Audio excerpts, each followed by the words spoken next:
Detroit's Rock Station, 101 WRIF. Well, hello. Let's see. Good morning, good afternoon, good evening. Good morning, Jade. Yes, Jay and Scott of Rival Sons back in the Riff Studios. We are such big fans of you guys, and we're so happy to have you here. You're kind of doing like a little Michigan thing right now. Not a show in Detroit, but tomorrow night, the Huntington Center in Toledo, which is really cool. Correct. And you've got some new music, and you were just telling me that you're playing the new songs, and how's it been going, and how's all that working out for you? Well, the audiences have been fantastic, and I think anytime you can showcase new material, especially if you're a band who's toured as much as we have, we've been together a long time, anytime you have new material, it's really a good, healthy blood transfusion for you, you know, adding more to your repertoire. Yeah, absolutely. And I know that at least here in Michigan, and I assume the surrounding area, like I said, huge fans. We're huge fans here at the Riff, and I know our audience. I've been telling them all morning, you guys are coming in, so they're super excited. And what's really cool is you guys have something interesting going on this year. Not one, but two albums. That's right. Coming out, and it's a really interesting concept. So the first one, Dark Fighter, due out June 6th. And then the second one, Lightbringer, later this year. I don't know. From what I've read, there's not a release date as of yet. There's not a hard date. We can say sometime in the fall, I believe, is when we're looking at. Cool. Yeah, and I believe it's June 2nd is what we're looking at, right? Yeah, June 2nd for the first one, for Dark Fighter. Well, so I was reading about it, and obviously the pandemic affected everybody. Affected the music industry, affected obviously what you guys have going on just as a band and touring and writing new material. And it's really interesting, the whole concept of these two records, right? Like, so much stuff was going on. So many things were happening. It was like one thing after another. But I think that the way you guys put it, that I read in the press release anyways, was that, you know, there's this dark side of things that are like, you know, we are battling and dealing with it, but then there's the light on the other side. And it seems like that's kind of the idea. In the simplest of ways, right? This is a good way to put it. It's easy. Yeah, it's everyone was going through everything at the time. You know, when you look at from March of 20 through late 20, through 22. And, you know, we're still recovering in so many ways on a national level. You know, all of the division, all of the fear, all of the death, like everything. You know, we've got people was not just working, a lot. so financial struggle. We've got kids out of school.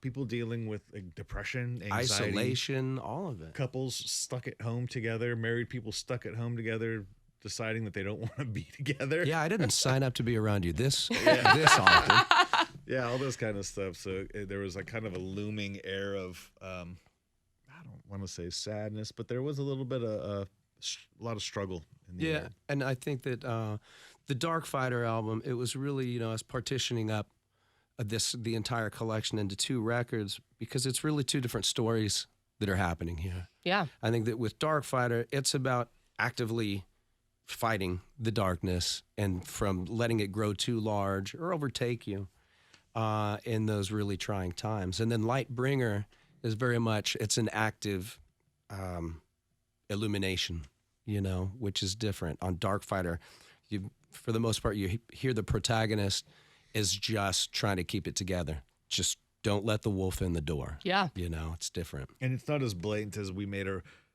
one record that's like a doom record and one that's all rainbows. I think. No, certainly when not. you get to Lightbringer, it becomes more of the climb out. Sure. And the upwelling, you know. Yeah. Well, the first single off of Dark Fighter, Nobody Wants to Die, and I know the first time that the record label played it for me, I was like, this is a banger. Like, this is such a great song. And then, you know, you hear it in the riff, and the whole sound of it is really great as just a fan of rock music, right? But then you start hearing the lyrics, and you're listening to it, and it's like, oh, man, like, it's so relatable to what, you know, everything that we just talked about, what people have been going through. But you can really associate it to anything that anyone's got going on in their lives, right? Well, I mean, in the end, it's meant to just live well, you know, is what it is. We're all headed toward the same hole in the ground at some point, you know, so you can either dance your way there or get distracted with things that are going to make you miserable. And, you know, life, you're going to suffer. There's no way around it. Yeah. But I think that keeping things in check, you know, at least for me, that's part of what gets me by. Yeah.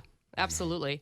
Well, it's great to see you guys, working on new stuff. And you were supposed to be here in Michigan with Greta Van Fleet, and obviously a bunch of stuff had happened with those shows. Right. And so I know that they kind of just canceled that, and now you guys are doing your own thing, which is great. You're going to be down at the Big Sonic Temple Festival, which is coming up, and we do a lot with that as well. And I think, I guess I want to ask, when you surround yourself with all of those bands, and there's so many different sounds and different styles of music, right? Because we take you guys and put them up next to some of these heavy, metal bands, and just like the correlation of the bands getting back together and doing big festivals like that. How does that affect you guys? And are you looking forward to seeing all those people? Let me start by saying, when we get put next to big, heavy metal bands or whatever, we were signed to a record label called Earache for a while. Okay. So we were well It's like acquainted. a premier death metal Yeah. label. Yeah, so we've been playing metal festivals and stuff like that. Like even last summer we did Hellfest. Yeah, I think that early on it was an education for us to understand the metal and these varied audiences. Yeah.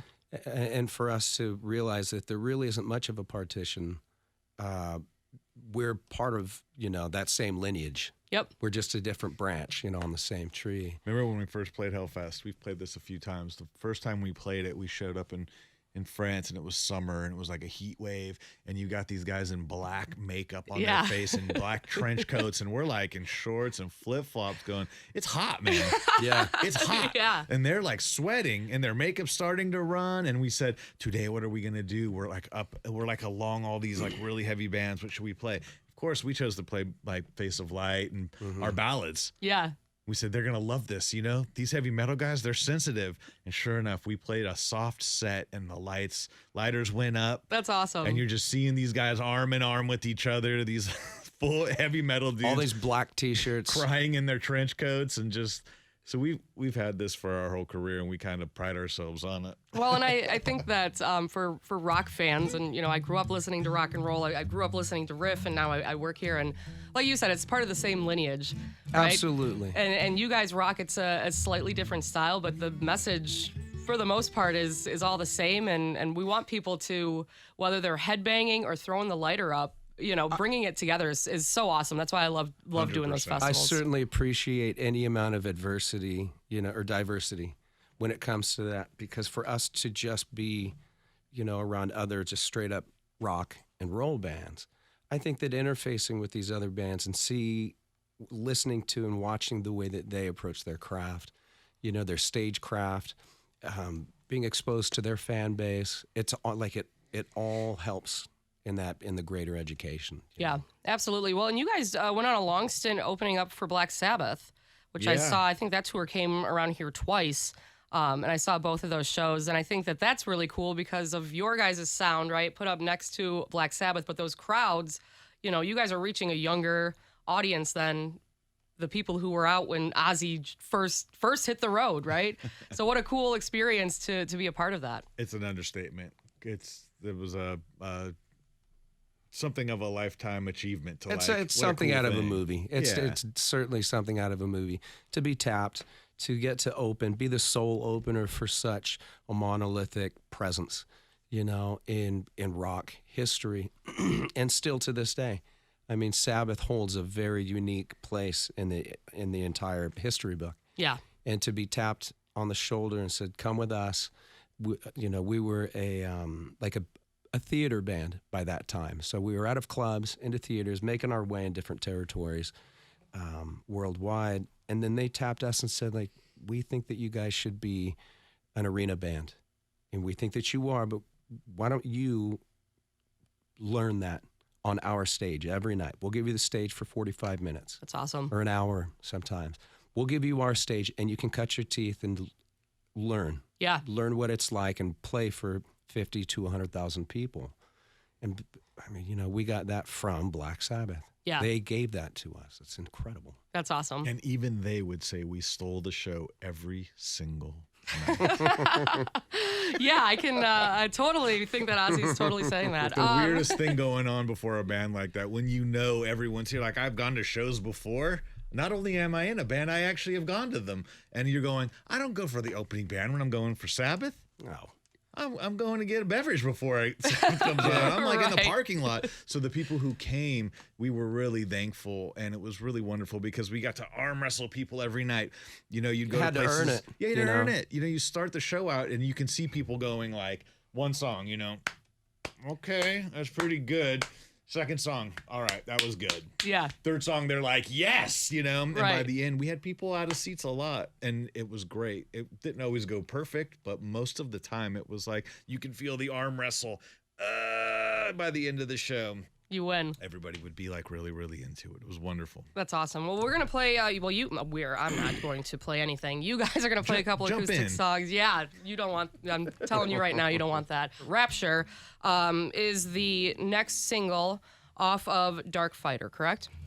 Yeah, it's the second release. You know, like on streaming platforms. It's the next song that we've made available. Cool. For people to, you know, just kind of chew on while they're waiting for the rest of the album. I like that. The next hit single on our next record, Dark Fighter. Yes. The next hit single. Yeah, let's get on specifically. All right, here it is. Rapture, Rival Sons live in the Riff studio.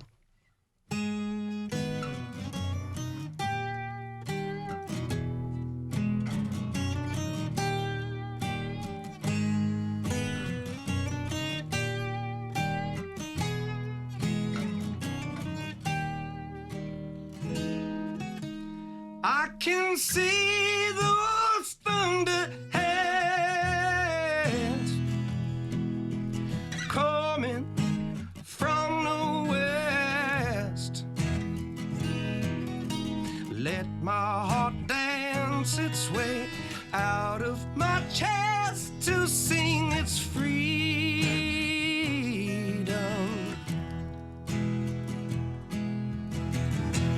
That's where creation, howling with rage, singing rapture, rapture. Sing it loud, I do believe I'm becoming what I'm meant to be.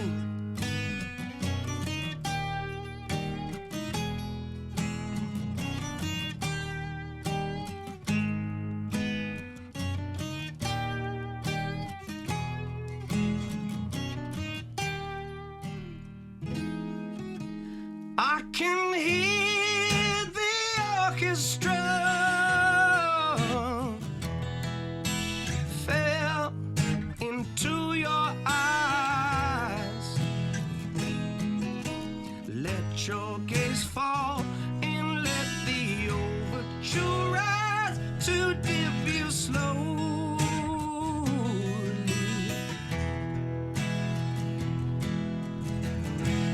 That's where I long to be, into beauty, commanding the stage, singing rapture, rapture. Sing it loud, I do believe I'm becoming what I'm meant to be. Sing it loud, I do believe I'm becoming what I'm meant to be.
becoming what I'm meant to be.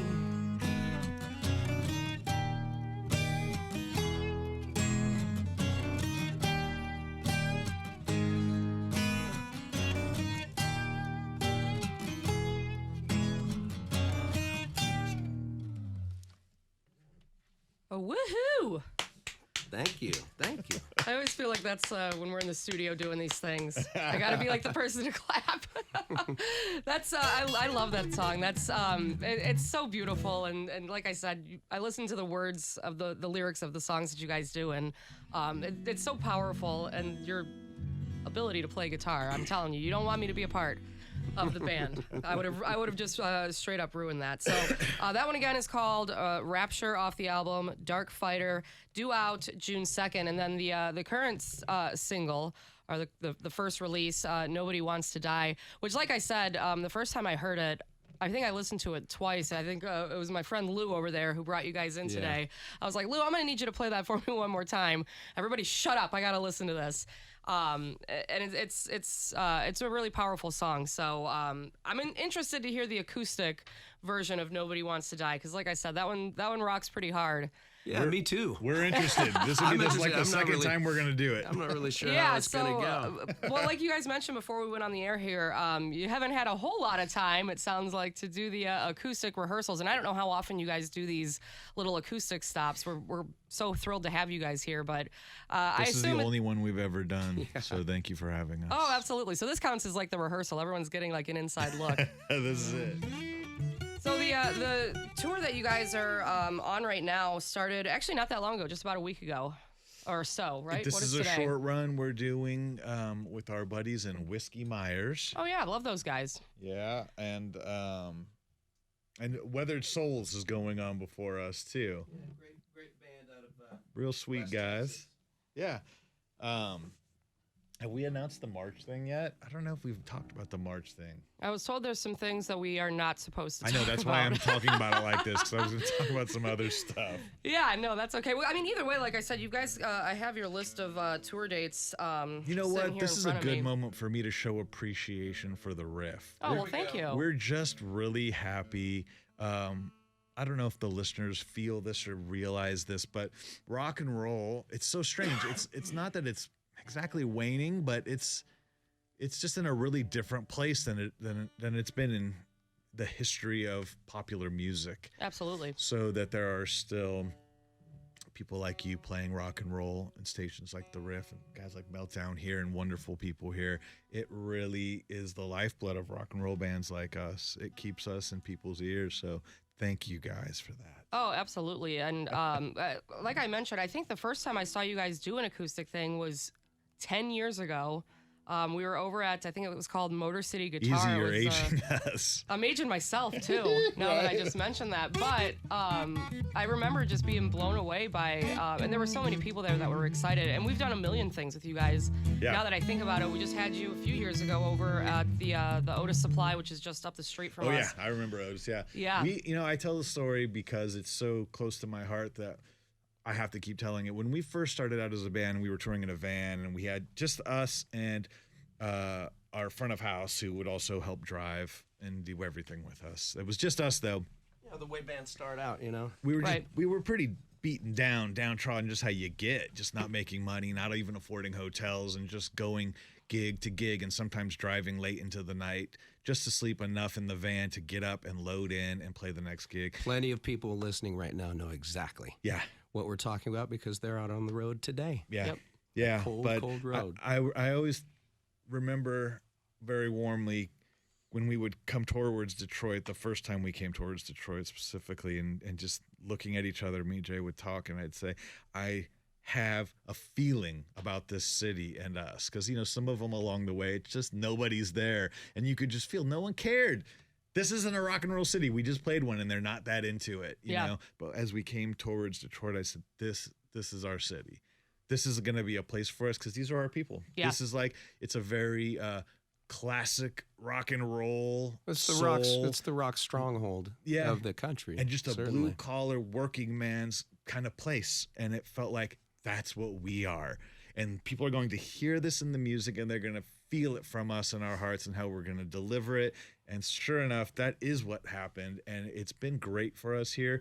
I would say this is it could be my favorite city in America to play. It's just wonderful. It's just where people come out and it feels like we're really together. Well, good. Glad. I'm glad that we have made you feel welcome, because, like I said, the first time that we heard you here at the Riff, it was, they try. Fortunately, we I don't want to toot my own horn, but we get to kind of make decisions, and it's not always the same at other markets and other radio stations about deciding. And we heard Rival Sons, and it was like, oh, this is something. There's something special here, and it's just like you said. This is us. Like, this is what we are as well, and it embodies all of that. So. Well, we felt it, and we love you, Detroit. So thank you. Absolutely. Awesome. All right. Okay, I think I may be tuned up. Let's see how this goes. All right. So here it is. Nobody Wants to Die, Rival Sons. Good? Yeah.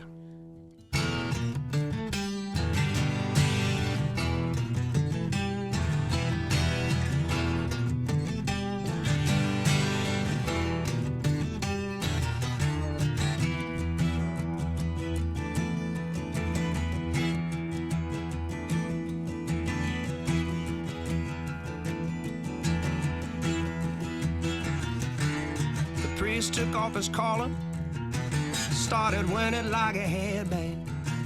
He said X's and O's, flipping his toes. Do you kiss a dead man? Do you wanna kiss a dead man? Sun coming over the mountain, said nobody telling the truth. That fire you started down a shop and ramp, and everybody that you knew, everybody that you knew. Nobody wants to die. They know they're gonna have to. X's and O's, ribbons and bows, ain't nothing gonna save you. Hey, hey, nobody wants to die. They know they're gonna have to. Silver and gold, people you know, ain't nothing gonna save you. But whatever you do, whatever you do, coming out of you.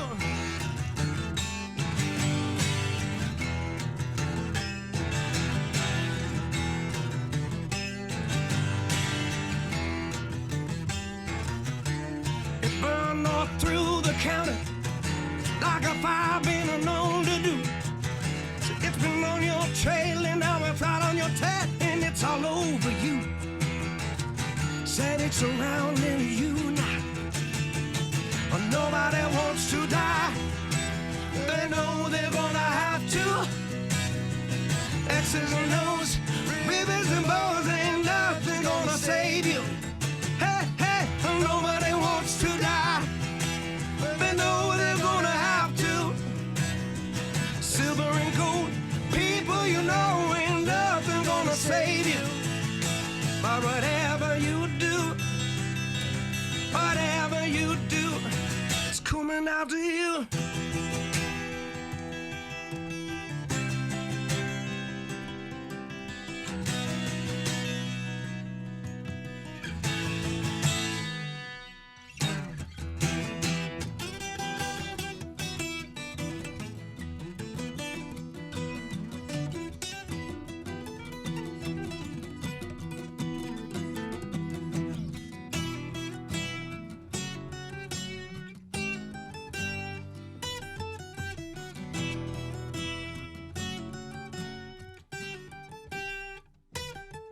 Said nobody wants to die.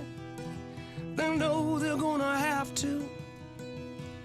X's and O's, fingers and toes, ain't nothing gonna save you, save you. Hey, hey, nobody wants to die. They know they're gonna have to. Silver and gold, people you know, ain't nothing gonna save you. But whatever you do, whatever you do, it's coming out of you. It's coming out of you.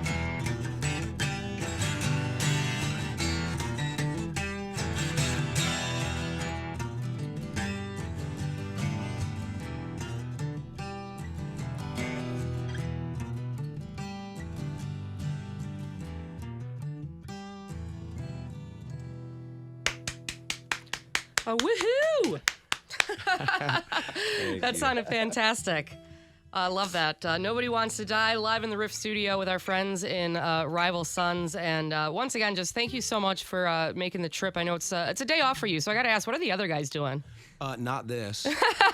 They're probably sleeping, snoozing. They're just relaxing. Yeah. It's really, it's such a, Scott was talking about this, but it's such a cool thing for us to get to do, visiting stations and like getting a chance to talk on air, on terrestrial radio, you know. Yeah. It's a big honor for us, so we're really, really happy to be here. Oh, well, we are, like I said, we are happy to have you guys. And tomorrow night, the Huntington Center in Toledo. And then it sounds like, and I know we can't give too many details away, but it sounds like there is more stuff in store when it comes to shows and touring for later this year. And then we've got some new music, some new records coming out. Yeah. And it's a lot of good stuff for Rival Sons. We've got a lot coming up. We've got a lot, you know, right around the corner for us. I think that we're just putting some finishing touches on some details and all that we want to make sure we have together before we start running our mouths about it, you know. Sure. That's usually the best approach on things, right? But I'm sure there's going to be opportunity for us to be back in here talking with you. We love it. Playing some more songs. Rival Sons, once again, thank you so much for joining us. Thank you. Thank you.